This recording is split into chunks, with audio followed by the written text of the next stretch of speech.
हाँ जी, आज हम पढ़ रहे हैं पास्ट परफेक्ट टेंस। पिछली क्लास में हमने देखा था पास्ट कंटिन्यूस तक आ गए थे, इसके बाद में पास्ट परफेक्ट टेंस। और मेरे हिसाब से ये सबसे महत्वपूर्ण टेंस होता है, जहाँ तो फिल इन द ब्लैंक्स पूछी जाती है, वहाँ पास्ट परफेक्ट टेंस नहीं आवे, ऐसा हो नहीं सकता। इसलिए इसको थोड़ा ध्यान से पढ़ना। मैंने लिखा भी थोड़े उसी विस्तार से भी है और मैं समझाऊंगा भी उसी विस्तार से जिस प्रकार से ये मोस्ट इंपॉर्टेंट है। चलिए ये इसकी पहचान आती है चुका था, चुकी थी, चुके थे।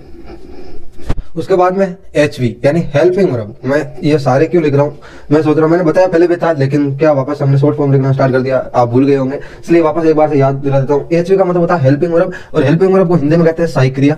इसकी आती है हेड, चाहे सिंगुलर हो चाहे प्लूरल हो, कोई सा भी हो, इसमें क्या आएगी, हेड ही आएगी। प्लूरल का मतलब बहुवचन होता है, सिंगुलर का मतलब एक वचन होता है। अब सिंगुलर में ही, सी, इट और कोई एक नाम आता है किसी का भी, तो वो सिंगुलर में आएंगे। और प्लूरल में वी, यू, दे और कोई दो या दो से अधिक नाम आ जाए, दो या दो से अधिक नाम आ जावे, तथा आई, इसको भी सामान्यतः प्लूरल में ही गिना जाता है। ये अपवाद है, सिंगुलर है लेकिन प्लूरल में गिना जाता है, क्योंकि इसके साथ डू का प्रयोग होता है, इसके साथ हैव का प्रयोग होता है, इसलिए इसको बहुवचन में ही गिना जाता है। ये अपवाद है, ठीक है। उसके बाद में एमवी, एमवी का मतलब होता है मेन वर्ब, और मेन वर्ब हिंदी में कहते हैं मुख्य क्रिया, वो होती है सहायक क्रिया। यानी मुख्य क्रिया होती है, उसकी सहायता करने वाली क्या कहलाती है, सहायक क्रिया, और ये होती है मुख्य क्रिया।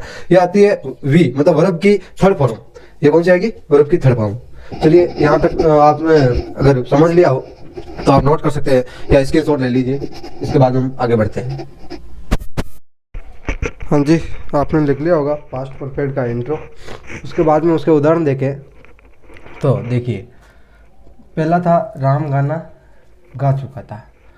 तो इसमें पास्ट परफेक्ट अपने करना हो तो सिंपल का मैंने फॉर्मूला बताया था, और सारे सिंपल का फॉर्मूला एक ही होता है, लेकिन उनमें अगर चेंज होती है तो मेन वर्ब और हेल्पिंग वर्ब। चलिए, इसका सिंपल का फॉर्मूला होता है subject plus H V plus M V plus object plus other. अब वाक्यों में इधर उधर आ जाएगा, मैंने समझाया भी था, और अगर फिर भी नहीं समझ आया तो मैं एक शॉर्ट वीडियो डाल दूंगा एक ही फॉर्मूले से सारे फॉर्मूला बनाने का। चलिए जल्दी जल्दी से इसे ख़त्म करते हैं। सब्जेक्ट है राम, ये चीज़ की मैंने बताई थी हेड। उसके बाद में एम वी, गाने को कहते हैं संग, सिंग, मतलब गाने की क्रिया को सिंग कहते हैं, सिंग, सेंग, संग। ये तीसरी फॉर्म आएगी उसकी। उसके बाद में ऑब्जेक्ट क्या आएगा, सॉन्ग, और ये खत्म। राम हैड संग सॉन्ग, राम गाना गा चुका था। अब नेगेटिव लेवे तो ही हैड नॉट, पूर्ण को क्या कहते हैं, complete, completed work, he had not completed work, वह कार्य पूर्ण नहीं कर चुका था। फिर अपन लेवे इंटरोगेटिव। तो इंटरोगेटिव में पहले क्या, मतलब ये एच वी से शुरू होने वाले, तो हेड वी, बनाने को कहते हैं कुक, थर्ड फॉर्म आएगी कुक्ड, और खाना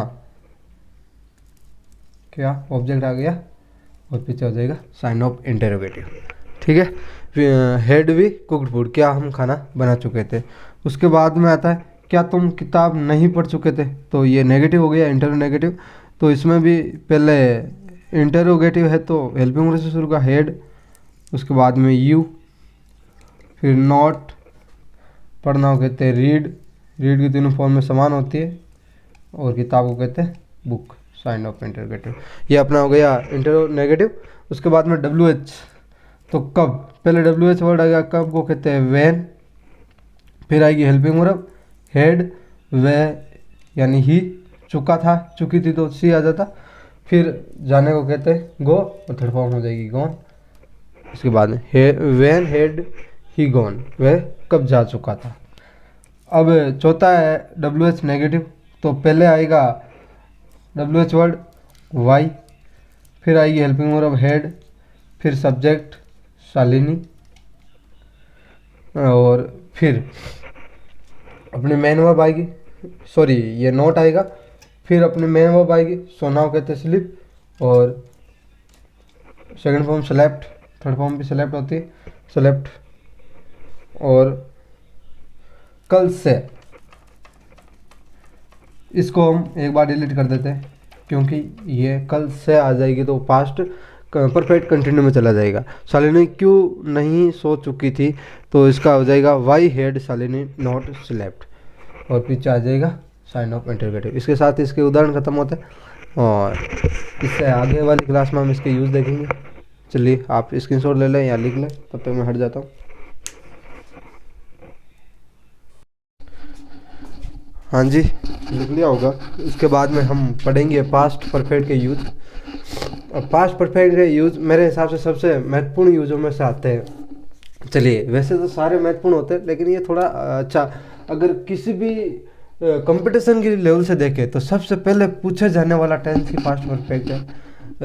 इसके मतलब सवाल यहाँ आपके 10th 12th इनमें ना बिल्कुल, जहाँ तक आपका कंपटीशन चलेगा, एसएससी हो गई जिसमें एयरफोर्स, सारों में जितने भी कंपटीशन लेवल है उनमें भी ये पूछा जाता है, इसलिए इसको हम अच्छे से पढ़ेंगे। तो पहली बात है, टेंस कभी अकेला यूज़ नहीं होता, ये टेंस कभी भी अकेला यूज़ नहीं होता, ठीक है। उसके बाद में ये अकेला नहीं होता तो कब होता है, ये दो मतलब टेंस एक साथ यूज होते हैं, एक पास्ट सिंपल एक पास्ट परफेक्ट, और दोनों की एक एक शर्त, दो शर्तें होती है, एक आफ्टर के साथ प्रयोग होता है, एक बिफोर के साथ प्रयोग होता है। एक आफ्टर के साथ प्रयोग होता है और दूसरा बिफोर के साथ। मतलब कि अभी समझा दूंगा मैं, टेंशन लेने की कोई आवश्यकता नहीं, आप सिर्फ ध्यान से सुनते जाओ। अब देखो, पहले प्रथम बिफोर के साथ कैसे प्रयोग होता है, तो बिफोर का मतलब क्या होता है, पहले तो ये समझ लो। बिफोर का मतलब होता है पहले। क्या मतलब होता है, पहले। तो देखो, बीच में बिफोर आता है, एक तरफ पास्ट परफेक्ट आता है, एक तरफ पास्ट सिंपल आता है। तो अब भाई ये तो आप अभी तो याद कर लिया, चलो पास्ट परफेक्ट इधर आ गया, पास्ट सिंपल, फिर और भूल जाओगे इसको, भाई इधर पास्ट परफेक्ट है या यार इधर पास्ट परफेक्ट है या पता नहीं। तो इसको सबसे अच्छी ट्रिक बता देता हूँ, आप जिंदगी में कभी नहीं भूलोगे अगर ये याद रखा। तो बिफोर का हिंदी में मतलब क्या होता है, पहले। क्या होता है, पहले। और हम अभी टेंस कौन सा पढ़ रहे हैं, पास्ट परफेक्ट, तो पहले कौन सा आएगा, पास्ट परफेक्ट आएगा। कौन सा आएगा, पास्ट परफेक्ट। और बिफोर आफ्टर का यूज ही पास्ट परफेक्ट में ही होता है, बाकी टेंसों में होता भी नहीं है। इसलिए ये ध्यान रखना है कि जिसका मतलब पहले होता है उसके पहले ही पास्ट परफेक्ट आएगा। पास्ट परफेक्ट का मतलब subject plus had plus V third, जबकि पास्ट सिंपल दूसरी तरफ आएगा। तो पास्ट सिंपल में या तो आएगा सब्जेक्ट प्लस वर्ब की सेकंड फॉर्म, या फिर आएगा subject plus did plus verb की फर्स्ट फॉर्म, ये भरा जाएगा। या अगर सिंपल सेंटेंस हुआ तो हम सब्जेक्ट प्लस वी सेकंड भर देंगे। कल हमने पास्ट सिंपल में पढ़ा ही था। बाकी सारे जितने भी अगर सेंटेंस आते हैं तो उनके साथ हम किसका यूज़ करेंगे, डिड प्लस वी फर्स्ट का, ठीक है। चलिए उदाहरण देखते हैं। तो यहाँ पर पेशेंट आएगा, मैं लिखना भूल गया, ये आ गया पेशेंट। द पेशेंट खाली जगह डाई बिफोर डॉक्टर केम। अब बिफोर आ गया, बिफोर का मतलब क्या होता है, पहले। बाद में देख लो, डॉक्टर केम यानी पास्ट सिंपल आया है, तो पहले क्या आएगा, पास्ट परफेक्ट। तो पेशेंट के साथ लगेगा हेड, ये तो चाहिए एक वचन हो चाहे बहुवचन हो, हेड लगेगा। और डाई का क्या हो जाएगा, डाइड। ये लो, ये भर गई खाली जगह। बिफोर के पहले कौन सा याद रखना। और इसमें वैसे याद रखने की इतनी आवश्यकता नहीं होती, क्योंकि एक तरफ सिंपल आ रहा है तो एक तरफ क्या बनना, परफेक्ट बनना। याद रखने की जरूरत होती है ऐसे वाक्य में जिस तरफ दोनों ही खाली जगह दे दी जाती है, फिर हमें याद रखना पड़ता है कि यार कौन सा किधर आएगा, इधर उधर भर दिया तो आपका बिल्कुल ही गलत हो जाएगा। चलिए इसके बाद हम अगला उदाहरण देखते हैं जल्दी जल्दी से। तो द ट्रेन हेड डिपार्चर, यानी कि ये हेड डिपार्चर, हेड आ रहा है, वर्ब की थर्ड फॉर्म आ रही है, तो पास्ट कौन सा आ गया, परफेक्ट। और बिफोर आ गया तब पहले हमेशा कौन सा आएगा, पास्ट परफेक्ट आएगा। उसके बाद में पास्ट सिंपल बनना, तो आई रीच का क्या कर देना, सेकंड फॉर्म करनी, क्योंकि सिंपल सेंटेंस है। अगर नेगेटिव होता तो हम डिड का प्रयोग करते हैं और वी फर्स्ट का। जबकि सिंपल सेंटेंस है तो सब्जेक्ट के साथ वी सेकंड का प्रयोग करता है, तो रीच का क्या हो गया, रीच्ड हो गया, ठीक है। अब देख लो ये नेगेटिव वाला, the bus had not started before. Before आ गया, इसके पहले कौन सा हमेशा रहेगा, पास्ट परफेक्ट। फिर पास्ट सिंपल आएगा, द मैकेनिक खाली जगह नॉट खाली जगह कम, तो यहाँ पे क्या आ जाएगा, मैकेनिक डिड, और कम का क्या होगा, कम ही रहेगा, केम नहीं करोगे, ठीक है, क्योंकि वी फर्स्ट का प्रयोग करना है। ये समझ में आ गया।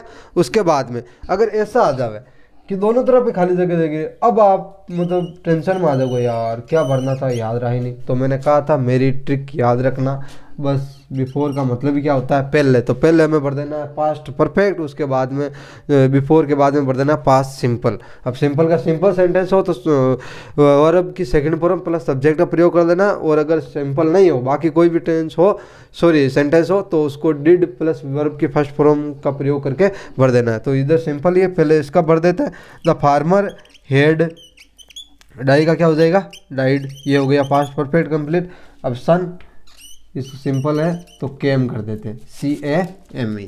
चलिए ये आ गई सेकंड फॉर्म। अगर यहाँ पर नेगेटिव होता तो हम डिड प्लस वर्ब की फर्स्ट फॉर्म भर देते। चलिए इसके साथ ये बिफोर का प्रयोग पूरा होता है, इसके बाद में आफ्टर का पढ़ेंगे। तब तो आप एक बार इसका स्क्रीनशॉट ले सकते हो, या फिर आप इसको लिखना चाहो तो लिख भी सकते हो।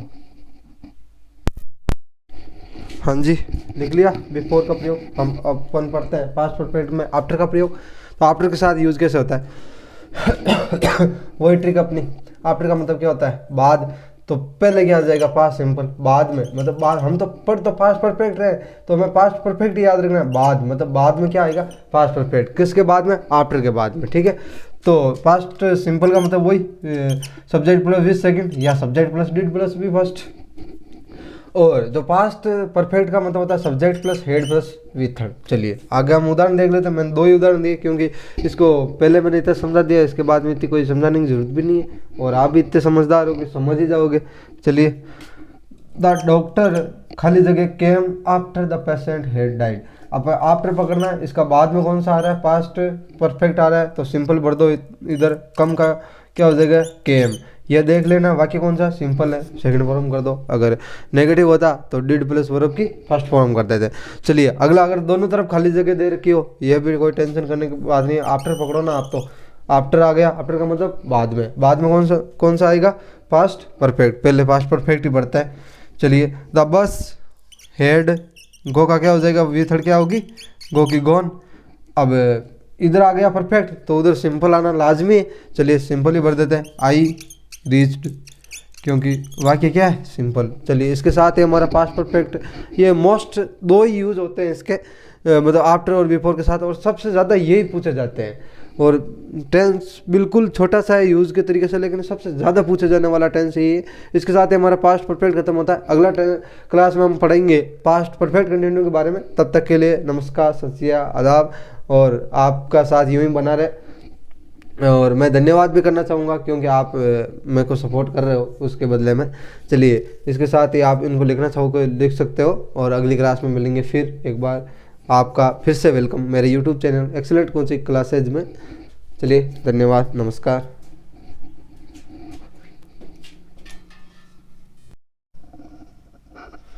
हाँ चलिए, इसका आगे हम पास्ट परफेक्ट में कंटिन्यू में आ जाते हैं। अब परफेक्ट हमारा ख़त्म हो गया था, बिल्कुल अच्छे से समझाया मैंने।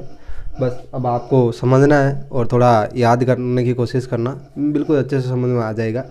मुझे नहीं लगता कि अब भी समझ में नहीं आया, ज़्यादातर लोगों को समझ में आ ही गया होगा। उसके बाद में हम पास्ट परफेक्ट कंटिन्यू की बात करें, तो इसकी पहचान है, जो हिंदी पहचान है, सह रहा था, सह रही थी, सह रहे थे, ये आ गई।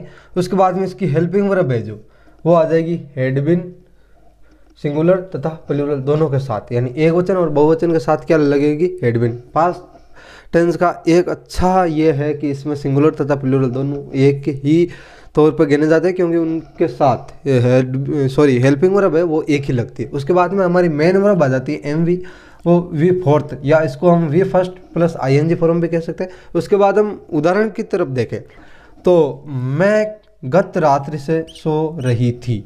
चलिए इसको बनाते हैं।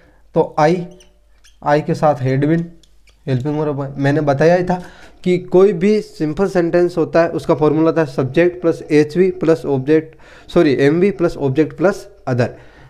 अगर हम बात करें सिर्फ पास्ट सिंपल और प्रेजेंट सिंपल को छोड़ दे, तो बाकी सारे जो सिंपल सेंटेंस है जो वो ऐसे ही बनने हैं। चलिए जल्दी जल्दी से बना देते हैं। ये आ गया हैड बीन, वर्ब की चौथी फॉर्म, यानी सोने को क्या कहते हैं, स्लिप, और इसमें आ जाएगा स्लीपिंग। अब देखो गत रात्रि से, यानी कि फिक्स टाइम है, तो क्या आएगा, सिंस लास्ट नाइट। अगर मैं रात्रि से सो रही थी तो रात्रि कौन सी पता नहीं, लेकिन गत रात्रि है यानी कि एकदम से फिक्स टाइम दे रखा है कल रात का, तो सेंस आएगा। और अगर रात्रि से आता तो यहाँ फॉर नाइट यानी कि रात्रि से, अब पता नहीं कौन सी रात्रि से फॉर आ जाता, ठीक है। अगर अवधि दे रखी हो तो फॉर आता है, और फिक्स टाइम दे रखा तो सेंस आता है। तो अगला नेगेटिव देखे, वे कल से खाना नहीं खा रहा था, तो वे खा रही थी, तो इसमें अगर रहा था आते तो ही आता, अब रही थी ये लड़की है तो सी आ जाएगा। She had been not eating food कल से, तो फिक्स टाइम है सिंस यस्टरडे। यहाँ थोड़ी जगह कम है, मैं अगला वाला यहाँ बना देता हूँ या नीचे बना देते हैं, जहाँ तक यहाँ जगह है यहीं बना देते हैं ताकि नीचे आपको दिखेगा नहीं। इंटरोगेटिव आता है, क्या हम 2010 से पढ़ा रहे थे, तो क्या को इंग्लिश में बोलते हैं, सॉरी ये हेड से ही आएगा, बीन उधर चला जाएगा क्योंकि दोनों, ये अगर बीन आता है तो उसको तोड़ना पड़ता है और बीन उधर चला जाएगा। तो फिर आ गया हेल्पिंग वर्ब पहले, फिर सब्जेक्ट हम यानी वी, बीन इधर आ गया। अब क्या है, पढ़ाना, पढ़ाने को कहते हैं टीच, और इसका आ गया आईएनजी लग गया, टीचिंग हो गया। मैं बोल के समझा देता हूँ, टीचिंग। अब कब से, 2010 से, तो फिक्स टाइम है 2010 सिंस 2010, और आगे लगा देना साइन ऑफ इंटरोगेटिव। फिर इंटरोगेटिव नेगेटिव है, तो क्या तुम कल से नहीं खा रहे थे, तो क्या आगे आ जाएगा हेड, तुम, यू बीन नॉट, खाना को क्या कहते हैं ईटिंग, ईट, आगे आईएनजी लग जाएगा यानी ईटिंग फूड, और कल से फिक्स है तो सिंस यस्टरडे हो गया ये। अगला, वह गत रविवार से कहाँ जा रहा था, WH है तो WH वर्ड पहले आएगा, कहाँ का मतलब होता है वेयर, फिर आएगी हेल्पिंग वर्ब हेड, फिर क्या आएगा वह, ही, फिर क्या आएगा बीन, फिर जाने को क्या कहते हैं गो आईएनजी लग जाएगा गोइंग, और फिर गत रविवार फिक्स है तो इसमें लास्ट संडे आ जाएगा। उसके बाद में आ जाएगा साइन ऑफ इंटरोगेटिव। फिर नेगेटिव है, मोहन कल से क्या नहीं खा रहा था, क्या नहीं खा रहा था, तो इसका मैं बना ही देता हूँ। तो पहला आएगा क्या यानी वाट, WH वर्ड आ गया, फिर हेड, फिर आ जाएगा मोहन, बीन अपना उधर जाएगा, बीन नॉट, खाने को कहते हैं ईटिंग, ईट कहते हैं आईएनजी लग जाएगी ईटिंग हो जाएगी, और कब से, कल से, तो सिंस यस्टरडे, और लास्ट में आ जाएगा साइन ऑफ इंटरोगेटिव।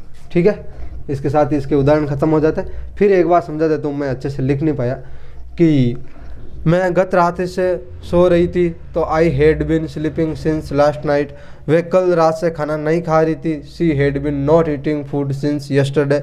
सारे में सिंस आ रहा है यहाँ पे क्योंकि सारा फिक्स टाइम है। फिर अगला वाला, क्या हम 2010 से नहीं, सॉरी 2010 से पढ़ा रहे थे, had we been teaching from 2010। उसके बाद में ये मैंने समझा ही दिया था, वह कल सॉरी वह गत रविवार से कहाँ जा रहा था, तो इसमें आ जाएगा वेयर, उसके बाद में आ जाएगी इसकी जो सॉरी सब्जेक्ट है ये ही, उसके बाद में आ जाएगा बीन, और उसके बाद में आ जाएगी वर्ब जो है उसकी आईएनजी फॉर्म यानी जाने का गोइंग हो जाता है, और उसके बाद में अपन लगा देंगे सिंस क्योंकि रविवार अपना फिक्स टाइम है, और उसके बाद में लगा देंगे गत रविवार है तो लास्ट संडे, और साइन ऑफ इंटरोगेटिव आ जाएगा। फिर मोहन वाला मैंने बना ही दिया, इसके साथ ही ये इसके उदाहरण खत्म होते हैं। इसके बाद में इसका यूज देखते हैं, छोटा सा यूज है, एक ही यूज है इसका, और इससे पहले आप अगर लिखना चाहो या फिर स्क्रीनशॉट लेना चाहो तो एक बार ले लीजिएगा, उसके बाद में मैं आगे बढ़ता हूँ। मैं हट जाता हूँ, एक बार आप ले लीजिए।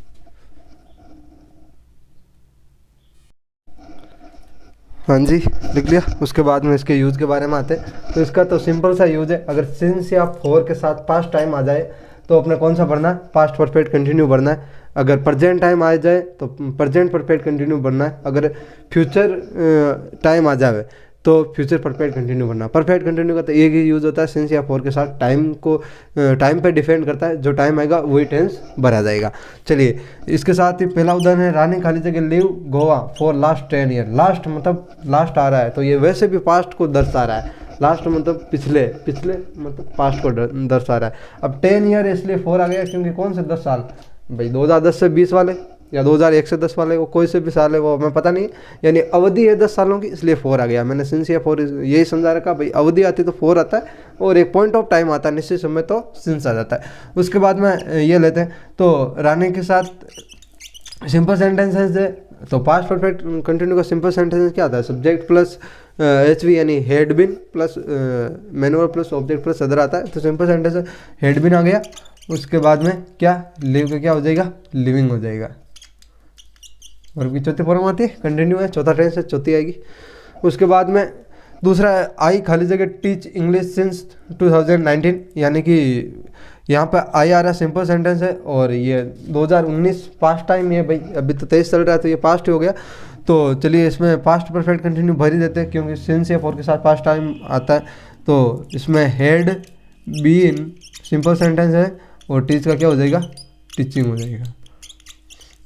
चलिए इसके साथ ये अपना खत्म हुआ। उसके बाद में ये नेगेटिव का आ रहा है, चलो कोई नहीं टेंशन नहीं है, अपने क्या ये पकड़ना सिंस हिज चाइल्डहुड। चाइल्डहुड भी पास्ट टाइम होता है क्योंकि मतलब चाइल्डहुड की बात कर रहा है तो अभी वो जवान होगा या बूढ़ा होगा ये बात श्योर है, इसलिए पास्ट टाइम हुआ। चाइल्डहुड भी पास्ट टाइम हुआ, इसलिए हमारे पास क्या आ गया, सिंस के बाद में पास्ट टाइम, और हमें भरना कौन सा, पास्ट परफेक्ट क्योंकि पास्ट टाइम आ रहा है। तो चलिए ही यहाँ पर आ जाएगा हेड, बीन उधर चला जाएगा नोट के, और फिर आ जाएगी वर्ब की चौथी फॉर्म, ईट का क्या हो जाएगा, ईटिंग हो जाएगा, यानी कि वो अपने बचपन से मैंगो यानी आम नहीं खाता है। चलिए इसके साथ अपना पास्ट परफेक्ट कंटिन्यू खत्म होता है और पास्ट टेंस पूरा ही खत्म होता है। उसके अगली क्लास में मिलेंगे हम फ्यूचर टेंस के साथ। इसी के साथ ही अगर किसी को ये जो मैं फॉर्मूले बनाने सिखाए थे, मैंने नहीं किसी ने देखी हो क्लास, तो आप पीछे वाले में जाके देख सकते हो, या मैं कोशिश करूंगा कि एक फॉर्मूला बनाने का छोटा सा शॉर्ट वीडियो या छोटी सी क्लास में डाल दूंगा, ताकि आपको एक ही फॉर्मूले से सारे फॉर्मूले बनाना सीख जाओगे और उसके बाद में आपको कोई भी दिक्कत नहीं आएगी। चलिए इसके साथ धन्यवाद।